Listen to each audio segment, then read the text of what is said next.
Buzz tonight over a strong signal from a big South Florida community. Pembroke Pines city leaders in Broward County are warning residents of cell phone dangers. News Channel 5 Shannon Cake joining us now with the message. Shannon. That's right, guys. For the past 5 years, in fact, we've been looking at this issue along with the World Health Organization, the FCC, the cell phone industry for sure, and international health and cancer groups as well. But in all of that time, never that we can remember has a city come out with a warning for residents to beware of how you hold your cell phone. We walk and talk, text and send. For billions of people, cell phones have just become a habit, and without them, I'd be useless. 2 summers ago, when the World Health Organization found no conclusive link between cell phone radiation and brain tumors, the Contact 5 investigators were skeptical, and so was local neurosurgeon Charles Theophilus. Tenure data has just come out that shows that over a long-term period, continuous exposure to radiation does increase your risk of primary brain tumors. It's the reason the city of Pembroke Pines is now taking action.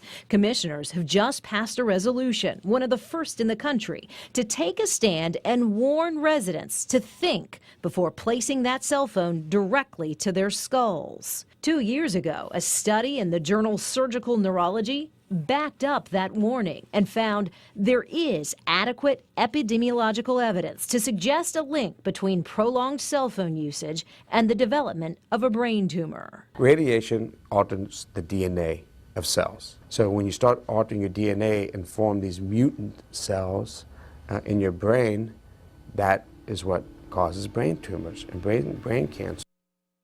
Of course, it's early. We haven't heard a response yet from the cell phone industry on this, but in the past, the industry has suggested that there simply just is not enough data to prove a link between brain tumors and cell phone radiation. However, the World Health Organization just last year did suggest that children and teenagers should be particularly careful when using a cell phone. Dr. Theophilus, in our story, suggested that it's because their skulls aren't fully formed yet. They're not thick, and their brains can absorb twice as much radiation as an adult brain can from cell phone use, he indicated. As for Pembroke Pines, the city isn't issuing mandatory changes for its residents or even its staff, but according to the Sun Sentinel tonight, the mayor and the vice mayor both have changed the way they carry their cell phones, all because all of this spurred by a resident who claims he developed a tumor in his brain and then in the hand that he uses to hold his cell phone to his skull. So eye-opening. Absolutely, and you've covered this for so long, Shannon, so let's go over some of the precautionary measures that we could all take and learn from. Dr. Theophilus, several years ago when we initially did this story, he said really the best practice is to have a hard-wired earbuds that you plug into your phone. Not a Bluetooth. You got to have that wire so that the radiation transmits through the wire and not through your brain. He also suggests the next best step would be on speakerphone. The city of Pembroke Pines has recommended to the residents there that you keep your phone about an inch away from your body. So that gives you some indication of maybe at least what they're recommending and where the trend is going. And then not carrying it on you? Well, that's what the mayor and the vice mayor are not doing. They're not putting it on their belt buckle. Again, they said in their reporter, and when they issued this document, they said, listen, we're not a scientific body.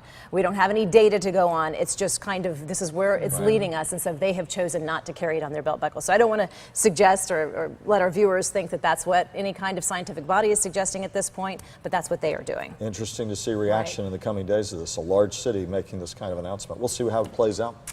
Shannon, thank you as always.